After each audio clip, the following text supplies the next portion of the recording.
কি অবস্থা বাচ্চারা, আশা করি সবাই অনেক ভালো আছেন। আমরা ফিজিক্স বোর্ড কোশ্চেন সলভ সিরিজে আজকে দেখবো দিনাজপুর বোর্ড 2024 এর কোশ্চেনটা। খেয়াল করেন, আপনাকে চিত্রে সবকিছু দেওয়া আছে। এই চিত্রটার ক্ষেত্রে আপনার কাছে এই বস্তুটা নিচের দিকে পড়তেছে, বি বস্তুটা কি উপরের দিকে উঠতেছে, এটাই তো বলেছে। এ বস্তুকে যে সময় পড়তে দেওয়া হলো, বি বস্তুকে ঠিক একই সময়ে 30 মিটার পার সেকেন্ড বেগে, তার মানে ওর আদিবেগ কত, 30 মিটার পার সেকেন্ড বেগে উপরের দিকে নিক্ষেপ করা হলো। এ বস্তুর ক্ষেত্রে আদিবেগ কত হবে, ইউ এ ইকুয়ালস টু হবে 0 মিটার পার সেকেন্ড। এই জায়গায় বস্তুটা কি স্টে করতেছে, স্থির অবস্থায় আছে। ওকে, চলো, কোনো এক সময় তারা পরস্পরকে কি করবে, অতিক্রম করবে। গতে কোশ্চেন বলেছে আমাদের, গতে বলেছে অর্ধ উচ্চতায় এ বস্তুর বেগ কত। তো দেখেন তো উচ্চতা কি দেয়া আছে আপনার কাছে, এই যে দেয়া আছে আপনার কাছে উচ্চতা, আপনার কাছে এখানে সুন্দরভাবে তারা কি দিয়ে দিয়েছে, উচ্চতা দিয়ে দিয়েছে 120 মিটার। কত মিটার, 120 মিটার।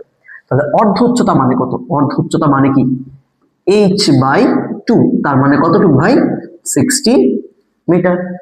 হয়ে গেল আমাদের কাজ। আমাকে কি বলেছে, অর্ধ উচ্চতায় বস্তুটি বেগ নির্ণয় করতে, অর্থাৎ এ বস্তুটা, বি বস্তুটার না কিন্তু এ বস্তুটার। তাহলে এখান থেকে উপর থেকে সে কতটুকু ডিস্টেন্স নামবে, সেম 60 মিটার নামবে, তাই তো। অর্ধ উচ্চতা মানে কি, নিচে যতটুকু উপরে ততটুকু। তাহলে এই বস্তুটা, এই যে আমার এ বস্তুটা এখান থেকে কত মিটার উচ্চতায় নামবে, 60 মিটার উচ্চতায় কি করবে, নামবে, নামলো। আমি জানতে চাচ্ছি এই মোমেন্টে তার শেষ বেগ কত। আমার ইউ ইকুয়ালস টু কত, 0 বলে দিয়েছে। আমার ভি ইকুয়ালস টু কত এই মোমেন্টে, সেটা আমরা এখান থেকে বের করব। ক্লিয়ার, এস এর মান আমার কাছে 60 দেয়া আছে। আর আমরা জানি পড়ন্ত বস্তুর ক্ষেত্রে জি এর মান হচ্ছে 9.8 মিটার পার সেকেন্ড স্কয়ার। তাহলে আমরা কোন সূত্রে যাব, আমরা জানি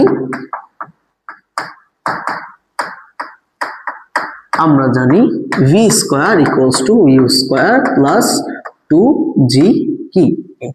কেন আমরা এখানে প্লাস দিলাম, কারণ বস্তুটা কি করতেছে, উপর থেকে নিচে পড়তেছে।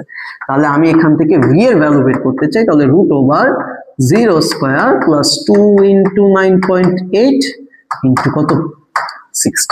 শেষ, একদম ইজি একটা কোশ্চেন, 2 মিনিট আমাদের সলভ করা শেষ। 2 ইন্টু 9.8 ইন্টু কত, 60। তাহলে আমাদের আসে হচ্ছে 14√6, বা আমরা যদি এটাকে ডেসিমালে নিয়ে যাই তাহলে আসবে হচ্ছে আমাদের 34.29 মিটার পার সেকেন্ড। একদম বাচ্চাদের একটা কোশ্চেন। কতক্ষণ লাগলো ভাই, 2 মিনিটের মধ্যে আমাদের এই কোশ্চেনটা কি হয়ে গেল, সলভ হয়ে গেল। আচ্ছা, খেয়াল করেন, পরে বলেছে পরস্পরকে অতিক্রমের সময় এ আর বি বস্তুর শক্তি সমান হবে কিনা। তাহলে এটা কোন চ্যাপ্টারের কোশ্চেন, এই কোশ্চেনটা হচ্ছে আমাদের কাজ ক্ষমতা শক্তি চ্যাপ্টারের কোশ্চেন।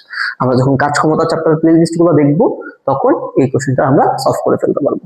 সো দেখা হবে নেক্সট কোনো ভিডিওতে।